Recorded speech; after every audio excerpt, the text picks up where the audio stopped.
Give me a wee thing, and I'll do that as well. Right? Hold on. Good evening, all. Chris Upton in the house. Nice to see you, Lynn. Leanne Devine, first in the house. Graham Allison, Christopher, Julian Lees, and Gary Marriott. Good evening to you.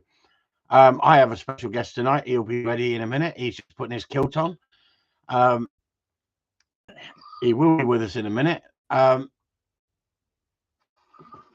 are you doing, Sis? Hello, Barry. How you doing, boy? All right, boy? Yeah, I'm just trying to. I'll be right with you in 10 seconds. I'll just juggling a couple of things now. You know what I'm like when it comes to computers. No problem at all. Listen, thanks very much for getting in touch. As you know, Chris, I've probably been annoying you for a couple of years now for a chat. It's just really the distance, and at the minute, I'm unable to travel down. I was actually thinking about flying down. That's why I'd asked you how far away you're from the airport and the train station. But anyway, thanks for giving me a wee shout, and I'm looking forward to having a chat. No problem. Why would you fly down to sunny Cornwall to see me? Yeah, well, if you want, if you're going to have the same, you'll always do the same. If that makes sense. If you want stuff different, then you need to do different things. Yeah, no problem. Good evening, Sue, says Karen Evans. Graham Allison, hi, Julian. Good time with Karen then. Look at this. They're having a good time, these boys, aren't they? Yeah, Barry's going to be with us in a minute. He's going to actually interview me and ask me questions. I don't care what he asks me, because Chris Upton, he doesn't hide anything. He says it the way he sees it. That's what you get. Now, I heard a live feed with Barry and an ex-policeman, a dog trainer, Michael, that we all know. And I listened to it, and it was quite interesting. And it's quite interesting how other people perceive you and how they see you and what they think other people think about you. So I thought it would be a good thing for me to invite Barry on, for Barry to give me a grilling, a beasting, as we say. He can ask me any questions he likes.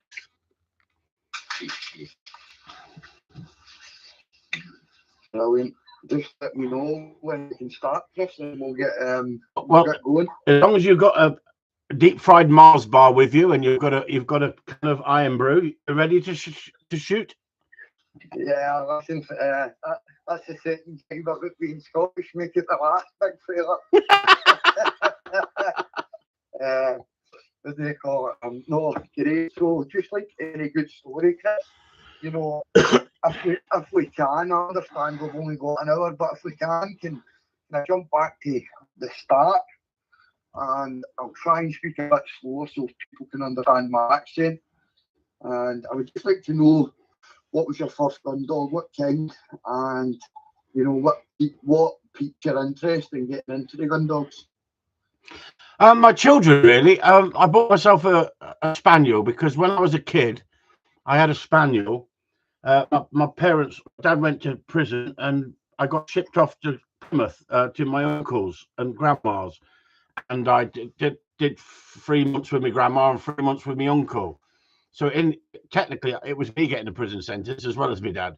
But I thoroughly enjoyed it because I was away from a big family, and my grandma had a dog that my mother had, but she couldn't train it. It was a lunatic family dog, spaniel, and she let my grandma have it. And when I went to Plymouth, I used to take this dog out, and it was a bit like, I don't know if you ever remember the famous Five. They had a dog called Timmy, I think.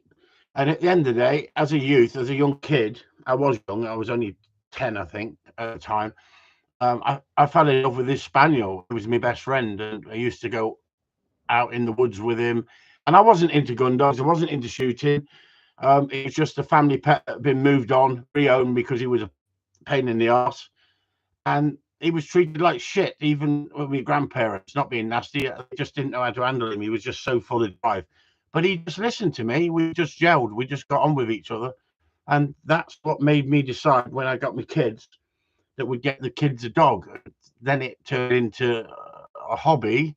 And I went to a country fair.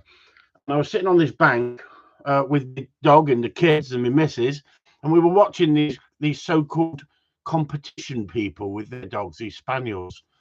And there was a lot of people sitting on this bank, and I said to my missus, our dog would do that easy and better.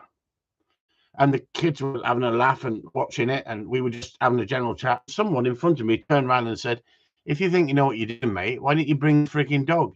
Because these are the best dogs in Cornwall. I said, if that's the best dogs in Cornwall, I just might freaking do that. And that's how it all started for me. And I got hooked then. I got hooked in it, and I beat the shit out of them. I mean, on the field, all about, not round the corner afterwards. At the time, I was come from a rough area in Derby, so I could look after myself. And yeah, you could say you got a big mouth. But no, I was backing up what I said. I had dogs that were far better than those competition dogs, and I never seen competition dogs before working in the field. But it was a test. It was throwing dummies, and I thought to myself, fucking hell, I can do far better than that with my dog. I can stop it on a sixpence. I can handle it where I want. They're useless. But they don't like that, do they? These film stars, these so-called freaking special trial people. Just because you trial don't make you a guaranteed good person. There's plenty of people out there that never won with a dog. No, all of my friends, it's funny you say that, you know, from the lecture background, a lot of my friends can train dogs, you know, just as good as me, you know, if not, you know, one or two, especially, that showed me a lot, you know, even more, but just not interested in competing with the dogs.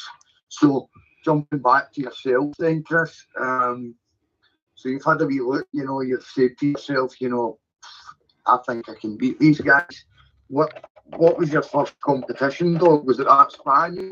No, I suppose that Spaniel would have been in gone. So where did you start running first? Was it Spaniel, Labradors? Well, I went into a sports shop. It used to be a gun shop, fishing shop now he is, but it used to be a gun shop as well as fishing shop. And I was in there talking to the owner. I knew the owner well because I own business. I come from the record business. I had my own record shops. And I was in his shop, and he was talking about this stud dog. That was a really good dog, and all the top people like Keith Erlandson wanted to use it, and all these people wanted to use it. And the dog was called Trigara Flash, and his name was Dave Kingdom. Nice chap, speaks his mind, businessman, and he pulled away from the trial world because of the freaking bullying and the cheating as well. But we knew each other through business, and I used to go down there once a week having a chat with him, and I bought a pup out of his sire because of what he told me, and he showed me what dog had achieved. Now, he's not won anything, actually won a trial, but it was being used by all the top people in the country at the time. We're going back 25 years, 30 years. And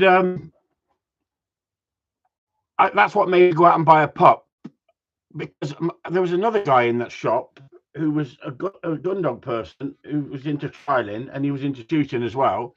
And he was a Marine, ex-Marine.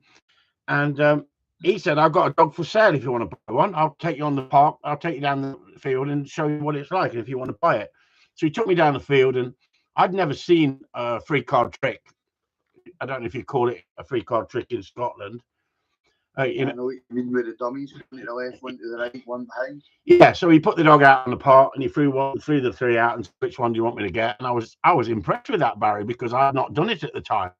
I had pet dogs in my past as a kid, like, you know. So I was really impressed, but I thought, no, I don't want to buy a trained dog. I want to train the dog and see if I can do it myself. So I decided to come home with a pup, and that pup was meant to be for the kids, the family, but I tend to take it over and turned it into a competition dog, and did well with it. So what?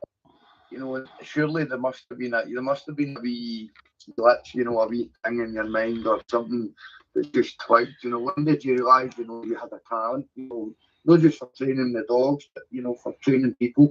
As you know, as a gun dog trainer, the hardest part is training the human, how to go away from the, you know, and do the homework with the dog. You can train the dog a lot quicker without the human.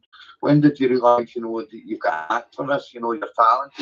Well, I think everything came together, Barry, at the right time, because I'd always had the gift of the gab, as we would say. Like I was always a talkative person. I could sell myself. I've been self-employed all my life. I could put myself across to people. I've been selling on markets on the back of vans, and selling. I can sell to people, and I can approach people, and I've got a good way of communicating, if you know what I mean. So I was never shy coming forward.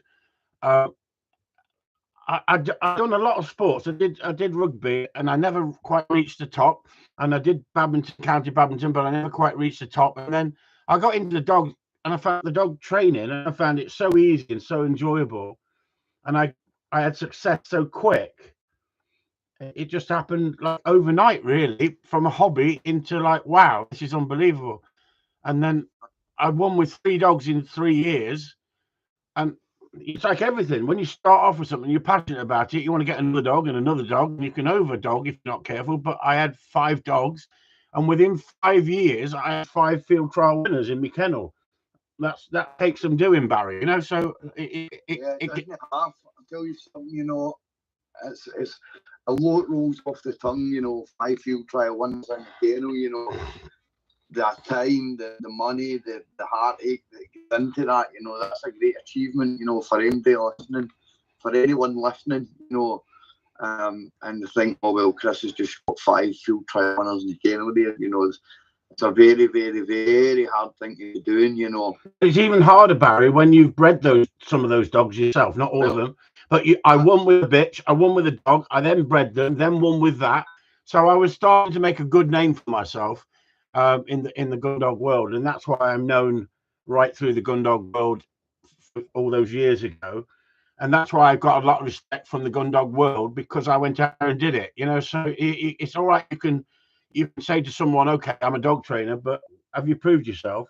I don't think trialing is everything. I think it's a short window, but I still think it shows the quality of your training if you're successful. I don't try and live on that alone. I feel it's really important to express the positive sides of trialing and the negative sides. And they don't like it when you talk about the negative side, but it was passion. It was something I loved until the corruption came into it.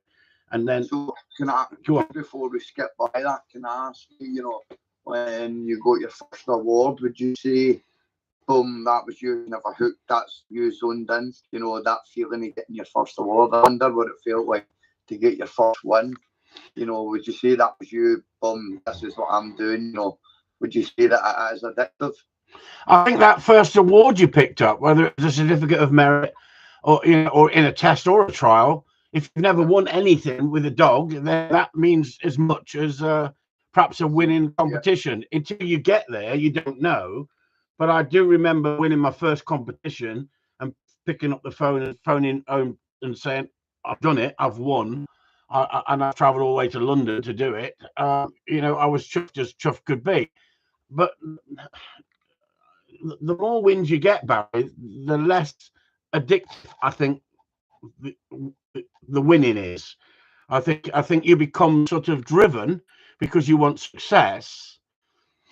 I came out of the sport right at the point that I was very successful because of corruption and what they did to me, because I exposed a number of judges in Cornwall for being bent, right? And I thought, I can do this on merit, and I've proved myself. I don't need to hang off anybody to win. I want to win because I'm running my dog and the judges like my dog, not the judges judging the handler, not the dog, if you know what I mean. Yeah, 100%. And I would say to anyone listening as well, I'm hopeful to do a podcast with Chris, so I'd like to skip back and dive more into that. But you need to understand we've only got an hour, and there's a couple of questions and a couple of things in my mind that I would like to chat and keep the conversation flowing. So you fire away. You tell me what you want. You ask me the questions. I don't shy away from nothing. No, listen, it's just a positive podcast. It's whatever comes out of positive chat, sorry, whatever comes out, you know what I mean? But, you've definitely put yourself out there at the minute. So, what year was that, do you mind, Chris, when you came out of the sport? I wouldn't know without looking, Barry. It's been that long, as in, it's been a long career of running dogs, and and being in competition. And to be honest with you, I was very, very bitter when I first came out. Hey, it sounds like I'm gay, doesn't it? When I first come out of the trialing world because of the corruption, it's not being funny, Barry. If someone keeps hitting you on the head with a mallet, how are you going to stand there and keep being hit on the head with a freaking mallet? Now, I look at it this way: if you've not been successful and you're whinging, and there's a lot of people in the undog world who just whinge, who moan about, oh, I didn't get the rub of the cloth, I didn't get this, I can't win because they don't like me, I'm not in the right group. There's a lot of people out there who just freaking whinge about it, but they're not good enough, and that's not being big-headed. But when you've proved yourself as fast as I did, because I've known people for 30 years who've been trialing and not had a win. They can still train a dog to a good standard. It don't mean they're not a good dog person, but it's not. Some people seem to have that natural ability to be able to produce the next dog and the next dog and the next dog. And as we all know, all dogs are different. So you can't say that's the way I've now got the formula. But I think I looked at trialing as to win a novice trial isn't difficult. To win on a regular basis as an open dog, you've got to have a very, very good dog, unless you've got your finger in a number of pies with a number of people who are scratching your back. So that's a different kettle of fish. But to win a novice trial, although some people go, I'd just love to win a novice trial, it's not that difficult, Barry.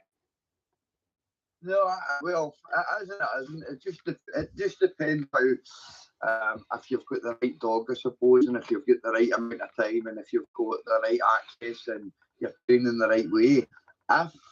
In my opinion, if you're just starting off yourself, you know no one, taking your dog over the local field, the local football park, doing your left, rights, and practicing your hunting on a blank bit of ground, and then going to a trial and seeing what it's all about, and it's two totally different things.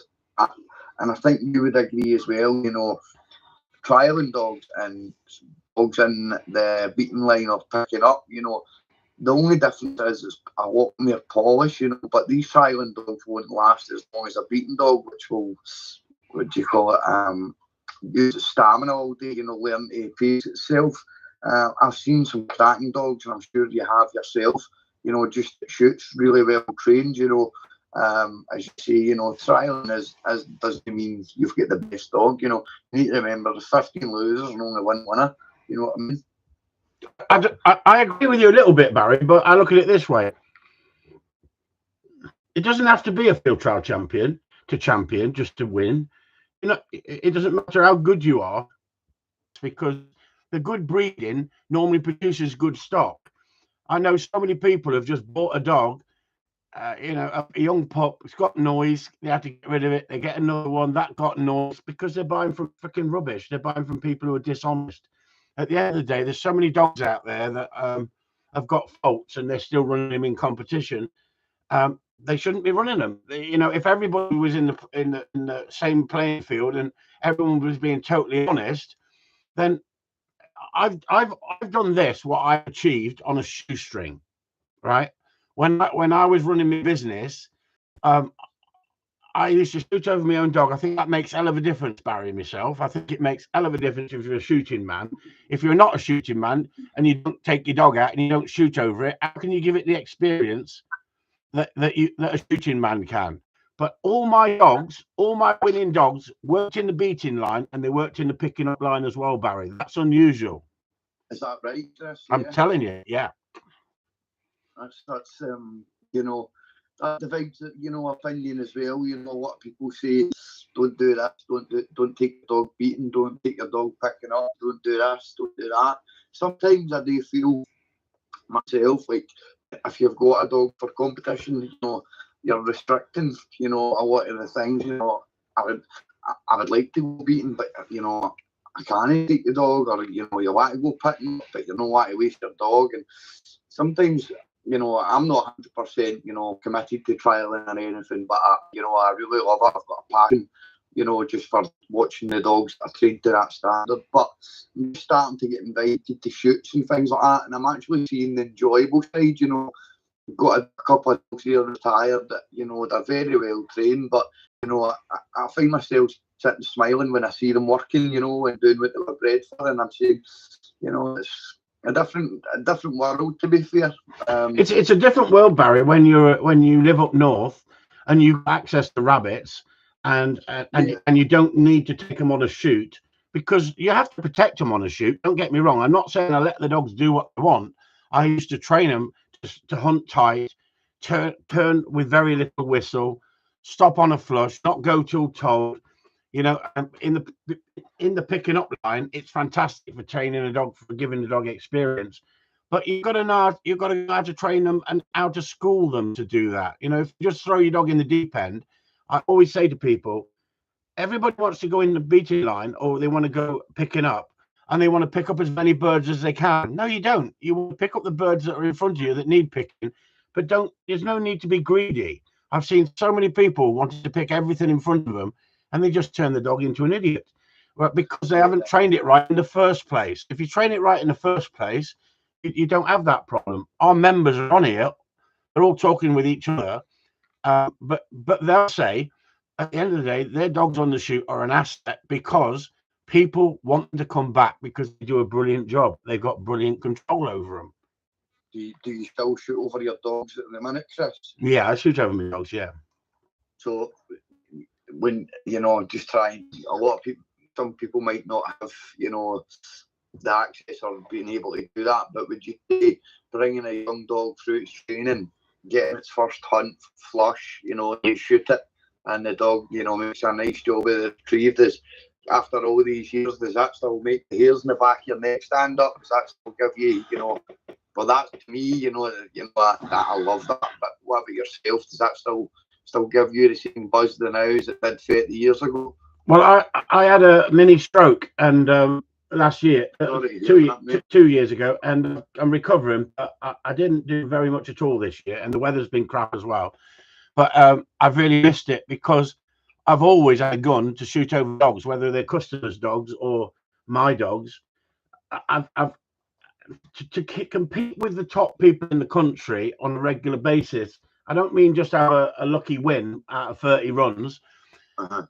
When I was really absolutely mad for it, I had to have a rabbit pen. If I didn't have a rabbit pen, I couldn't put that polish on a dog that perhaps somebody who's got rabbiting ground, who can square a dog up on a rabbiting ground. There's nothing finer than watching a dog hunt rabbits, right? But if you haven't got that, and we haven't got that down in Cornwall, we shoot the odd rabbit, but it's a hedge line. It's a straight line retrieve rather than a contact flush, and like you do in Scotland or Yorkshire. And until you've done that, until you've been there and done that, you don't realise how important it is. So when I was trialing, I used to have to go to Scotland 3-4 times a year just to compete in competition, to hold my own with dogs that do both. Now, just because a rabbit dog is brilliant on rabbits, it doesn't mean it can come down to sunny Cornwall in very thick cover and show its skill there, because down here we need a dog that's got gun sense. Yeah, and you know, again, some people won't really know what we're talking about here, but you can show a dog off. Like, what I like to think is, you know, you'll get your find in the reeds, but you know, if you get a flat bit of ground, that's where you're going to win. You know, you're going to show a dog off, but then you go down your way and it's thick bramble. You know, would you say? I know you can get an all-ring dog that'll be good at it, but you know, there is types of dogs that will, you know, outshine. You know, us, for talking sake, you just call them Scottish dogs or Yorkshire dogs. You know, they're dogs that will show themselves off in that. Is that two different sides of breeding, or you know, what would you say with your experience? I know a guy in Plymouth who paid £3,000 for a field trial winner from Scotland. That was 25 years ago. That's a lot of money then. That's not good. Right. And he brought it down here, and Keith Ellenson said to him, that will be no good in Cornwall, without even seeing the dog. And he said he was spot on. The dog ran around like an headless chicken, but wouldn't enter cover bravely. Now, that doesn't mean all dogs in Scotland won't hit cover. Of course they will. if you train them. But if you're finding rabbits in white grass, why would you smash cover to pieces unless you've got areas where there's lots and lots of rabbits in thick cover? So down here we've got thick cover. That's where you'll find game. And so it's completely different if you're running a dog in light white grass. Yeah, you'll probably know, what's happening at the now, with the dogs. It seems to be that dogs are, how do I put this way, if it's sounding like an arsehole, dogs are getting put on planted game.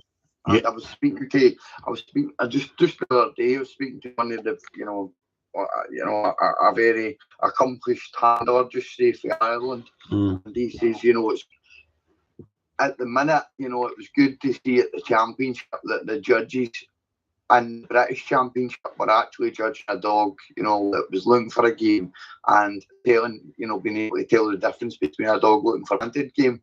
It seems to me, Chris, that the way to go with the trialling world at the minute is rabbit pen, and then September you're on the planted partridge, and then that seems to be the way forward. To me, you're not seeing the best out of your own dog there, are you? I've never. I can put hand on heart and say I've never used planted partridge or planted dizzied pheasants for training in general. I've dizzied the odd pheasant for a dog to come into it and have a contact flush, but the bird then gets up and goes. I've never then shot it myself in that way. I know exactly what you're saying. They used to smoke out the rabbits and put stuff down the holes for the championship, so the rabbits were out and they weren't back in the holes, so they were giving them rabbits. Well, that gives them a completely different animal to hunt rather than wild game, isn't it? But yourself, wild pheasant are completely different to hunt up and shoot than pheasants in a pen released birds. Yeah, that's where you get your contact flushes, isn't it, with the wild pheasants? Without fail. And the other thing as well, Barry, is so important people don't perhaps understand is I have a rabbit pen for two reasons. One, to bring up the drive and let them chase and chase and chase until they really want to catch the rabbit. Then you take them out of the pen and you put the steadiness on them. That's going to be harder because you've allowed the drive to come up, the chase. But then when you put them back in the pen and then you blow the stop whistle, they stop on a sixpence, but they have a full contact flush. No pissing around, off contact. They see movement and stop. There's nothing worse in my eyes than seeing a dog overtrained, because as soon as it sees a rabbit, a slight movement on a rabbit, it stops. That's not a contact flush. A contact flush is going hard. I want that dog to punch that out. I was kind of alluding on to that next question. Would you say that the dogs at the minute, are they in the class of what the dogs were, when you were just coming in? I can't honestly tell you that, Barry. I can't honestly tell you that because I'm not in the trial world anymore. As is such, I train so many people with gun dogs, and not everybody wants a field trial gun dog, if you know what I mean. Some people understand that. But do you notice, what am I getting at here? Would you say that the dogs nowadays are a lot softer than what they were? Without fail. Some dogs, man, I feel like, you look at them the wrong way, and you're 25 minutes cuddling the thing. And I would just like to say, by the way, sorry to jump in there, I would just like to say, for MD listening or MD going to play this back in the chords, although I'm not new to dogs, I'm very new to the gun dog world, and I don't know everything, and I don't claim to know everything, but, I ask questions, I try and learn, I try my best, I try and contact people who give me the time. So it's not that I'm saying I know all this and I know all that. This is the reason why I'm speaking to people like Chris, that's been there, done it, got the experience, just to learn, just like everybody else. So, Just wanted to put that in there, Chris. Sorry for jumping in. No problem. No problem. Carry on. What else do you want to ask? Yeah. So, what? How do I put this one? Most people who come to me, Barry, with a dog, with a problem dog, most of them have put too much obedience into the dog too soon. So see, with a pup, Chris, this is, you know, a big question I get asked a lot. You know what I mean? So you get a young Springer. How long do you leave it for? Especially nowadays with the breeding that we've got at the minute. Well, if you had a rabbit pen, Barry, you could be able to put each dog in the rabbit pen and assess them very, very quickly in a rabbit pen. Now, some dogs won't chase in a rabbit pen. You might have to take them in there 5-6 times before they chase. Some young dogs these days, with the lines they've got, are scared of moving bird. Right? A bird running around a pen frightens them. So do you have to take that dog out and not put it in that situation, or do you just have to let it chase and chase and chase until it gets the desire that it wants to catch it? If you build that drive with that soft dog, you'll end up with a good dog. If you try and suppress it or take it out, then that dog won't be the dog that you could get out of it. Now, some dogs you put in a rabbit pen for the first time, and they go down the rabbit pen and smash the place to pieces. You think, get that freaking dog out and train it instantly. Because how do you know the temperament of the dog until you put it in the environment to see the natural ability coming out of the dog? So if you're breeding a lot of pups, and I'm interested in this because I've got my bitchin' pup at the minute. If you're breeding a lot of pups, Chris, how are you picking your pup? If it's, you know, you're going to hopefully go into competitions with these pups, what are you looking for in your pup? You know, remember, you've got it from day dot till 12 weeks, just say. Most people can only keep them to 10 to 12 weeks at work full time, you know. Not everybody's got the luxury of keeping them to their 8, 9, 10 months. So how are you picking up? Or what advice would you give me or anybody else listening? It's a good question. And I like to try and be as honest as possible, but on the odd occasion, I have to tell the odd white lie.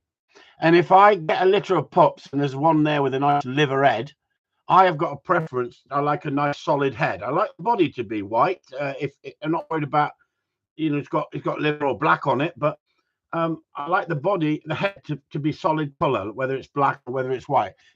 So I would personally only go ever on the looks of the head of the dog. Why? Because I've had that many litters over the years. You can't tell at 8 weeks old which pup is going to be the best pup because they all change. So when somebody comes in and they go, which ones are sold, which one's not, I might say, oh, that one's sold, that one's reserved, because I like the head on it, where really it's not sold. But half the time, I end up with the last one in the litter. And do you know, I was speaking to Eddie Scott, for him listening, you know, very, you know, probably in my opinion, the best gun dog trainer in Scotland. He says the same. He says, Barry, I just take the last pup with a litter, you know, whatever's sold. That's it. And I think that must be a nice feeling, because obviously he's just trusting in his own breeding, or you're just trusting in your own breeding as well. But you know, a lot of people do now are they're looking for the tail, you know, tail low and wagging, you know, a poker straight tail, or you know, sniffing a bit. But like Mike Forbes says in the podcast as well, you seem to be saying the same, you know. You're as well licking your finger and putting it in there. You know, what way's the wind blowing? Have you ever read Keith Erlingson's book? Yes, I was just going to say, you know, that's Keith Erlingson's book, believe it or not, that got me one. I would say that was down to one, you know, the game fair you know, the open game fair at School Palace, you know, the big one. Well, Keith said to me years ago, and I'd read his book. Go on. The book that I read was one that he was catering to the American trials and the British. Is that the right book? I don't know if he was catering to them. I think No, he, no catering to him, but he was explaining that, while he's, telling you, while he's writing the book, this is based for an American audience and the Scottish, so he was going to, and the British, so he was going to go. I think on the front cover, if the dog is bouncing off the ground and trying to grab a bird in midair, I think he did it. Like he's told me, he did it to stir a bit of shit. Because in this country, you want a dog to go in for a contact flush and stop. In America, they want them to follow through. Yeah, no, see, I read he's old. It must have been the book before that. It's just a brown leather cover with gold writing on it. Right, I don't. Yeah, as Keith Harrelson, 100%. I studied it.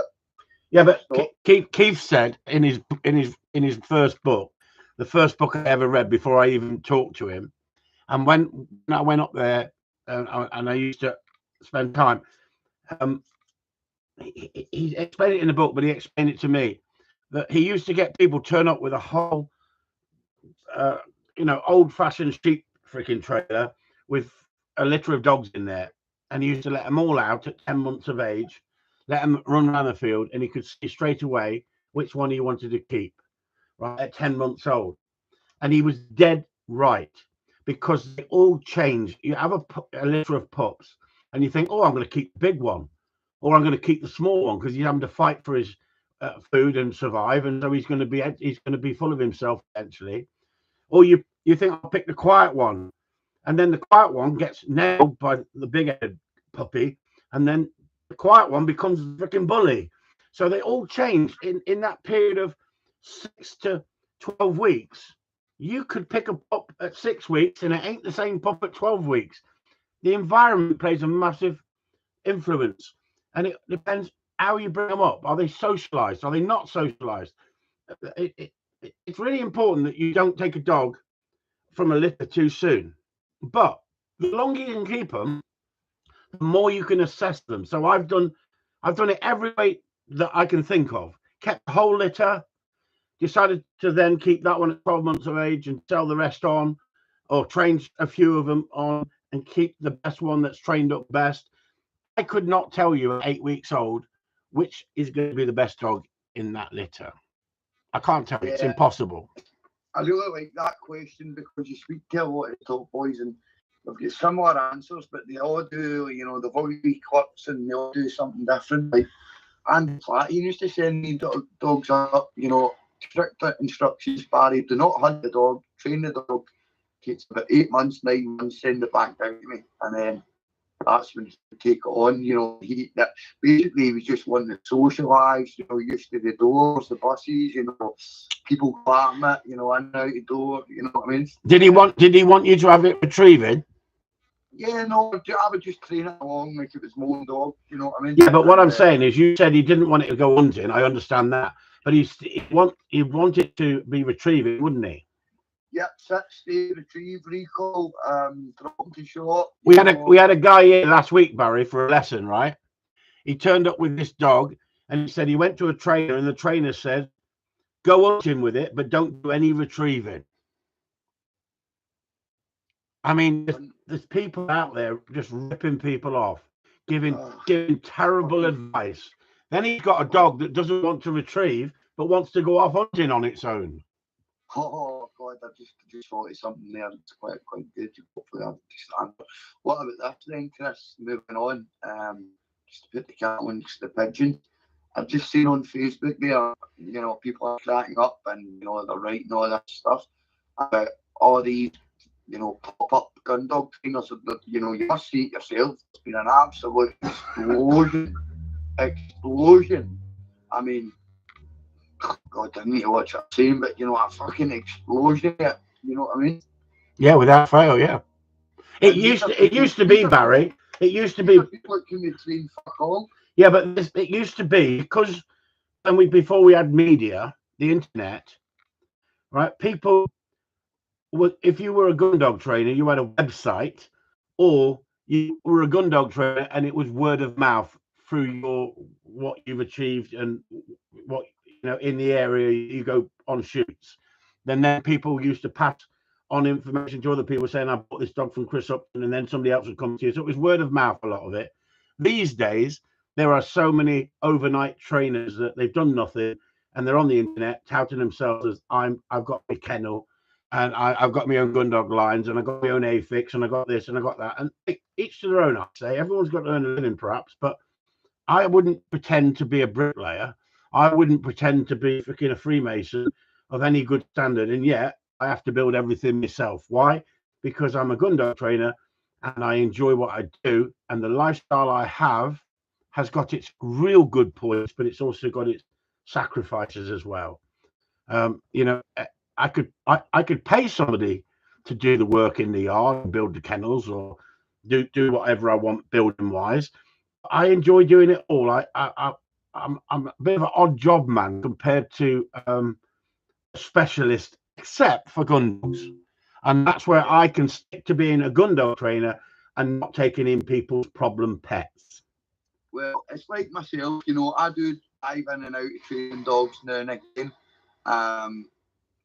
You know, I have took dogs in for folk and charged them, you know, to train it, just say for 5 weeks and send it back. I've done that a few times, but these are people, you know, that I would class as friends. But with myself, not being able to drive at the minute, you know, I like to use Gundog trainers. You know, if I can't get to my permission 4 times a week and I've got a nice dog here that I feel would benefit for that, I don't mind, you know, picking a Gundog trainer that's quite relatively close, I would say within an hour and a half, 2 hours drive, and sending them a dog, you know, for 3, 4, 5 weeks maximum. So I like to use Gundog trainers, but it seems to me like if you can get a dog with a pocket full of fucking homemade, home-cooked chicken to sit and stay, you know, people are charging £90 an hour and that. I just seen the big explosion, and then I had a wee look about when I seen all the posts and comments, and geez, oh, they're right, you know, it's everywhere. What percentage, Barry? What percentage do you reckon in the Gundog world, in reality, that people are food-based trainers in the real Gundog world? I'm not talking about the freaking pet Gundog world. I'm talking about the real Gundog world. People who take their dogs on shoots, people who run dog in competition. How many of them do you think, really, in reality, in percentage-wise, out of 100, how many do you reckon are food-based trainers? A good few, anyway. You know, one of the ways I can tell, Chris, you probably know it yourself, is when a dog, especially if you see it with spaniels, you know, if it gives them a retrieve, if you watch that dog and it, you know, spins round, you know, jumps round behind them and then sits down, you know, dogs don't do that naturally. You know, that's been teased round with a treat. You know what I mean? No, not really. Right. So, a dog comes in with a retrieve, right? Yeah. I'm talking, right? Comes down, sits down, presents it, right? Yeah.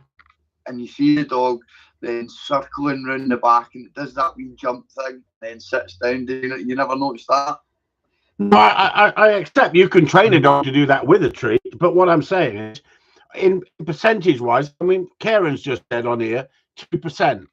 I would reckon it might have been 2% when I was training competition dogs, but I reckon now it's 10% because so many people are pushing food-based training. Where I think 10% of people, but that's still a small percentage compared to people who go out and give discipline at the right time, but still build gameplay. I must have misunderstood the question a wee bit, and the point of the question, what you were getting at. Yeah, I've told you before, you know, I'm a firm believer in, you know, correcting a dog at the right time. But as you know, to me, going and correcting a dog, you need to get it right, you know. Without fail. The timing is everything. If you're 2 seconds out, the dog doesn't know what it's getting corrected for, you know what I mean? And if you bring a dog on the right way, very rarely you will have to do it. But, you know, no stranger, like everybody gets frustrated, the dog's out, just either a bit tired or it's just not listening or just being a bit of shit and not talking to the whistling time. You know, I've had to go out, pick the dog up and put it back in its place, you know, and, you know, so I'm no stranger to that. It's very common to the lectures where you are a wee bit hard, you only hit them or anything, but you know, you never let them off with anything, you know what I mean? Yeah, but the problem is, there's too many people, I think, Barry, have got on the bandwagon that they are better trainers than everybody else because they don't use discipline. They use psychology. We got one on the freaking telly at the moment. A, a, a, a pet psychic. She thinks she can talk to the fucking animals, Barry. Well, think of this. So you've got cooked chicken in your pocket. No, nothing. I'm not talking about chicken. I'm saying the freaking dog is sitting on the settee and attacking a cat like a freaking lunatic. So she goes in and talks to the dog and talks to the cat and works out why they're having a fucking fight. What a load of bollocks, Barry. Oh, fuck's sake. I would do shooter. Barry, you got eight things like that on live TV, on live, right? I can't believe how gullible. I've no time for all that bullshit. I've no time for all that, you know. And, you know, Chris, I've been about when at the start when I was wanting to get right in here, you know, and go to the best trainers. I've done a tour, you know, I've done a tour of Scotland, got to all these trainers and fucking some, you know, I know name them, but one of them pulled out a bag. He says, I'll go and get my dog to sit and stay. And he went, pulled out a bag, sat the bag down, sit there and stay. And I says, are you talking to that bag? He says, that. I said, that'll fucking do me, you know. Exactly. You know, I've no time for all that bullshit. If anybody says to me they train dogs using all positive, then they're liars. They're complete liars. I can read a dog, Barry, better than most people because the amount of dogs that I've read, the amount of dogs that I'm watching with a client, and I have to then turn that dog around. And those dogs are telling me with their body movement and their persona that they're bullshitless. But I don't go, hang on, let me zone into this dog's fucking head. This dog is telling me that he don't like you because you're a fucking bully, because you're a dictator. I'm not saying you've hit the dog, but you're bullying the dog and the dog's not happy and he needs to go and lie down in a dark fucking room. No, I changed the person's attitude with the dog. And although I use discipline at the right time, I use far more gameplay and building drive and desire than suppression. But people don't want to talk about that. They only want to talk about, oh, that's that bloke who freaking gives discipline. That's the thing as well, Chris. Like, you know, there's a fine line between you know, being able to do, you know, what you're talking about there, getting the best out of a dog and bullying a dog into it. You know what I mean? If you're no good enough to train the dog, as you say, like building its drive back up, teasing it with the ball, getting the good relationship with the dog, you know, the walks and sitting, you know, just the, you know what I'm talking about, just building the relationship with the dog and, you know, putting the drive into it, not putting it in here, but bringing it out because it's already got it. Listen to this, Barry. And there's people there that can't do that, but you know, hey Barry, listen to this. Karen Evans says a dog will tell you if it's had a discipline, even if the owners lie. Of course they will. Too many Billy bullshitters out there. Chris says Gary Marriott. People in our group, Barry, are all people who use discipline at the right time, but they will put their dog up against anybody to show the quality of their training. They're proud of what they've achieved, right? That doesn't mean they've got to be field trial winners. And I've got people in our group that I endorse as dog trainers that have proved themselves with their dogs. They've spoke about how they train a dog. They've showed videos. They've talked about correction at the right time. And I can see that they can train a dog to a good standard. Those people are Corleone endorsed to go and help other people. So in the group, they are our accredited trainers that pick up work through other people up and down the country. So we're saving people coming all the way down to Cornwall like they used to, because there was no one else in the country talking about discipline on the internet about dog training. But what happens is you're going to get your haters because you've got a certain amount of people who don't believe that any dog should have any discipline at all. I don't care. You have to live with that. You have to live with that. You have to live with your convictions, right? And I stand by everything I've ever done. I've never been found guilty of any animal cruelty. I've been taken to the RSPCA to court to defend myself over libelous, slanderous comments, But the RSPCA investigated and they didn't want to take it any further because I said, I can't wait to go to court with you. If you're going to restrain a dog under a car with a catch pole, that dog is not going to be happy because you're having to put catch pole around the dog and pull it out from under the car. If anyone was watching that, that dog is in distress. How can you say that is cruel when you're saving the dog's freaking life by taking it off the streets, running around, it could get killed? I said, on the odd occasion, I have to step up and give firm discipline to a dog at the right time. If I don't do that, that dog is either going to get put down or never have the freedom of being out there in the field doing what it's bred to do. I'm the person who changes all that round. The skill is knowing when to use discipline, how to use discipline. And if there isn't trainers out there talking about it, Barry, I don't want to listen to them because they're liars. They are deceitful. They are misleading people. And that's why the dog training industry is such a fucking mess, because people want to give food.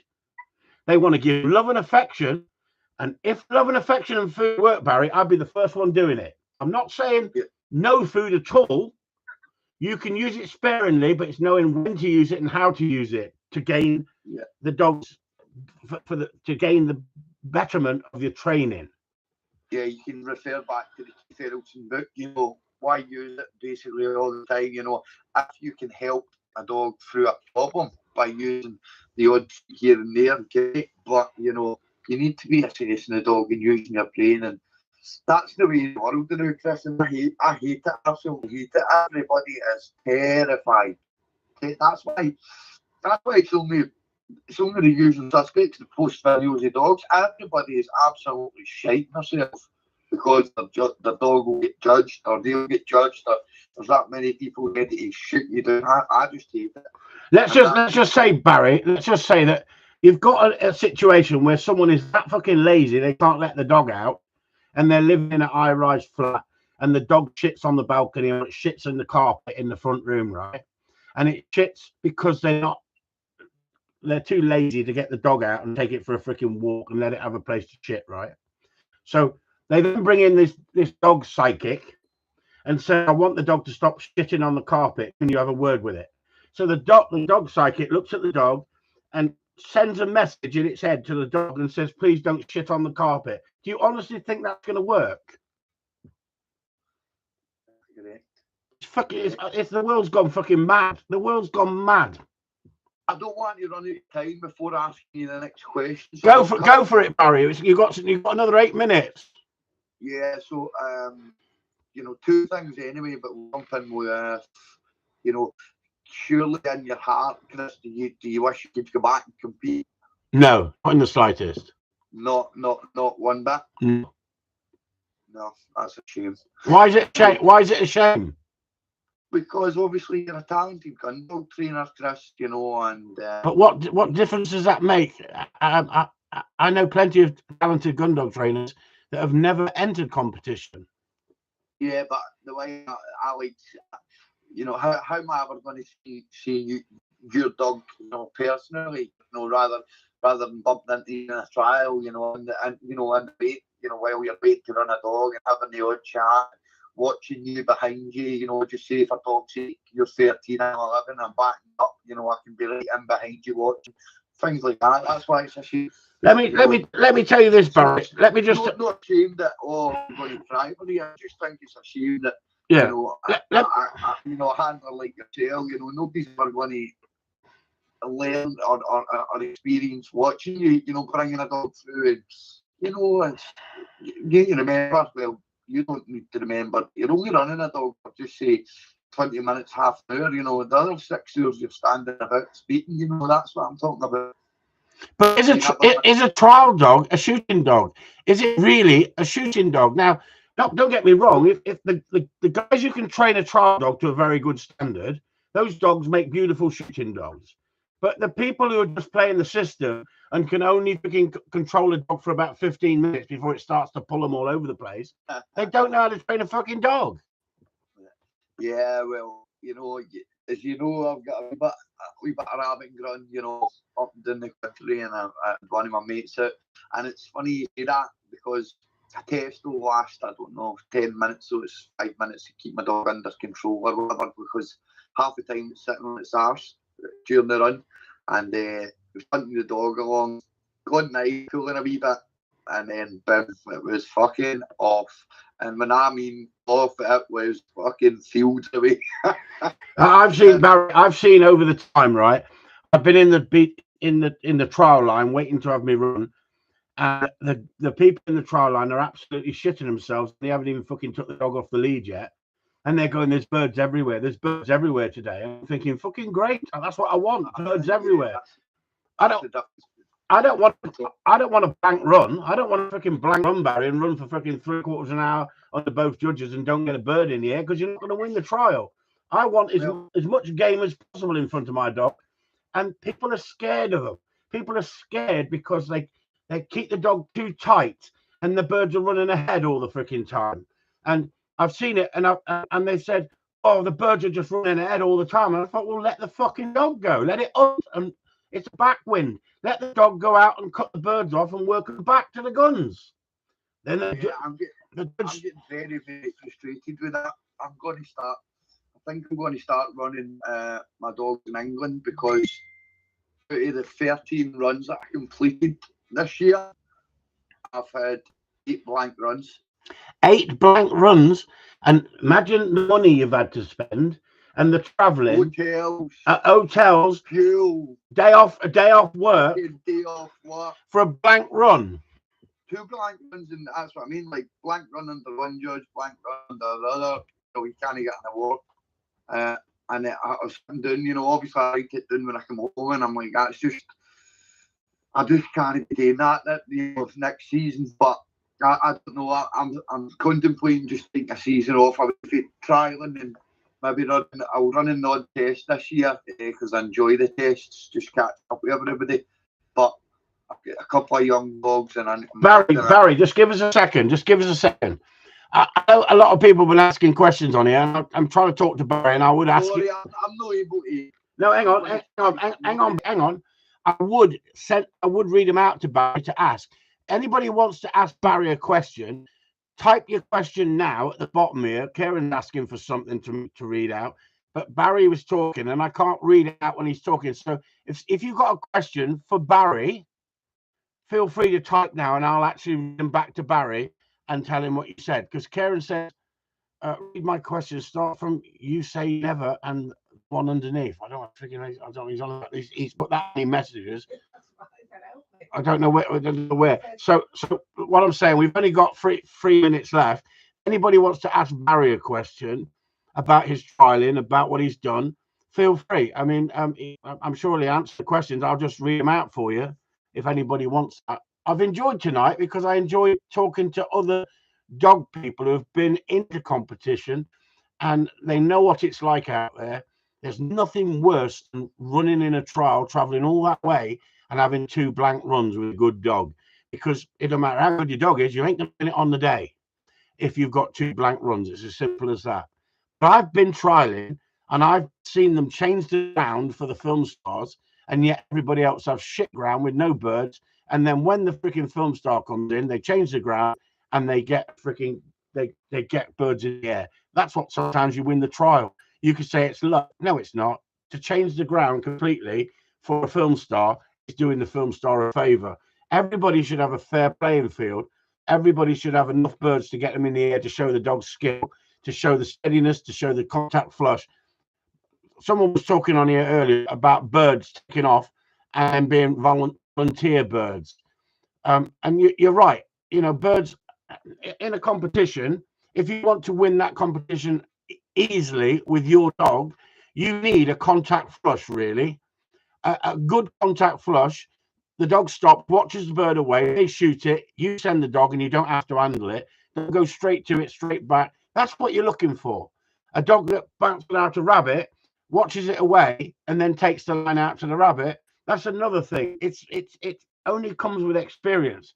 The dog that hasn't been shot over, bang, a shot goes off, the dog turns around and looks at the owner.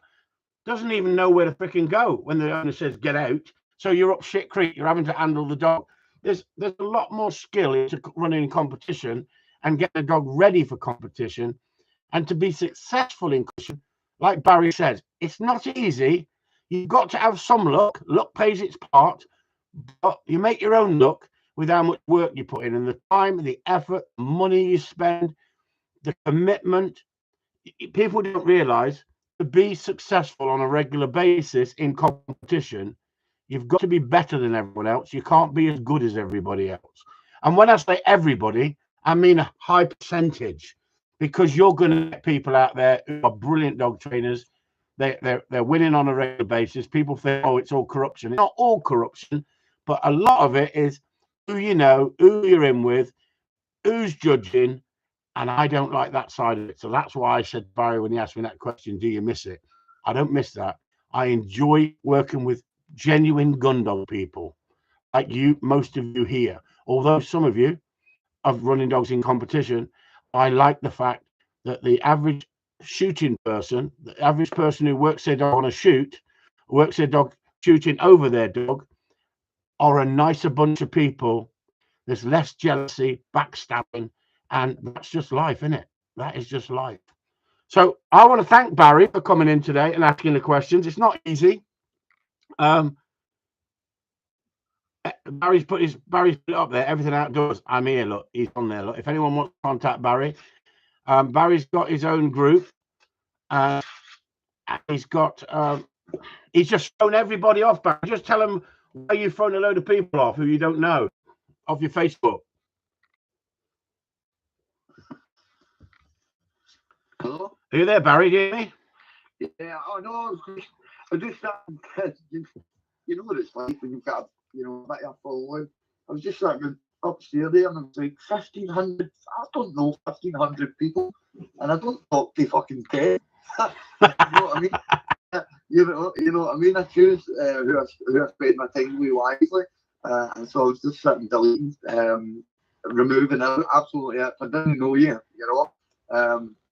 I don't care if you're in the silent circuit or no, but no, but listen to this. Barry, just give us a second.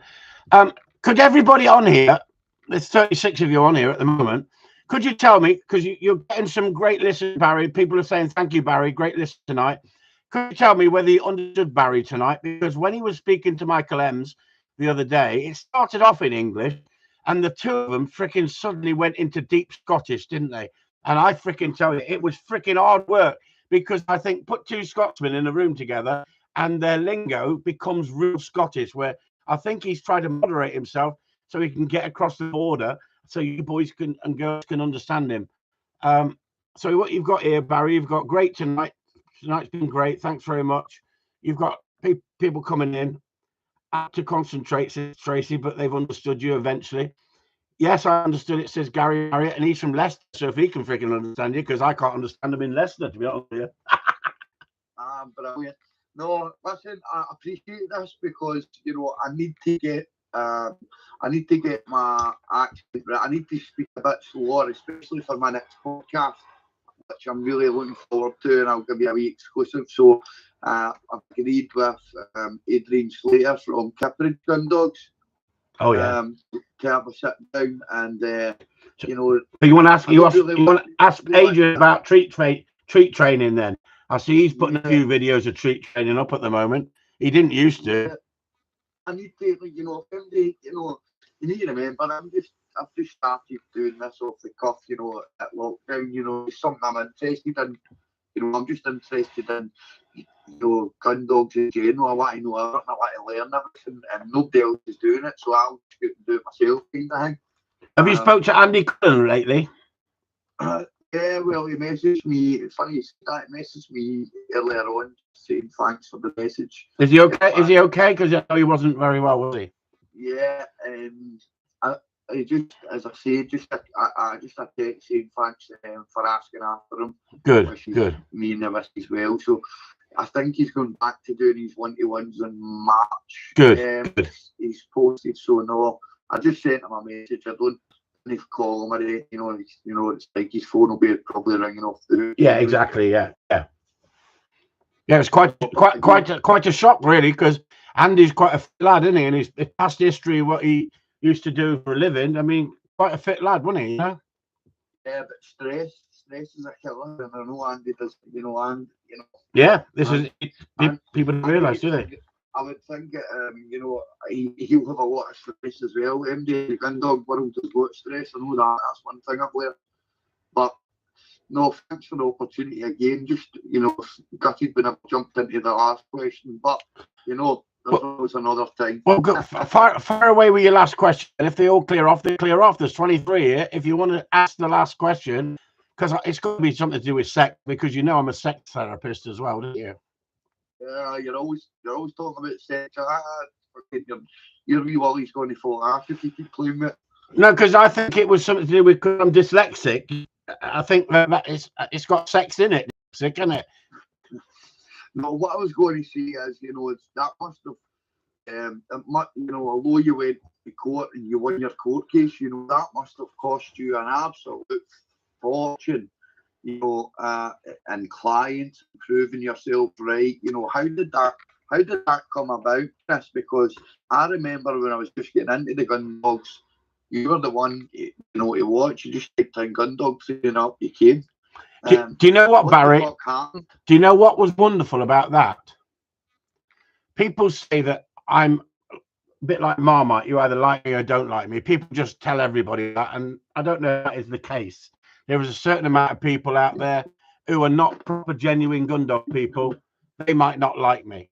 But guess who paid? I never paid a penny for any legal fees for my court costs. Guess who did that for me? All my members and all my customers. They had a whip round and did it for me, Barry. And isn't that wonderful? Doesn't that make you feel wanted, appreciated?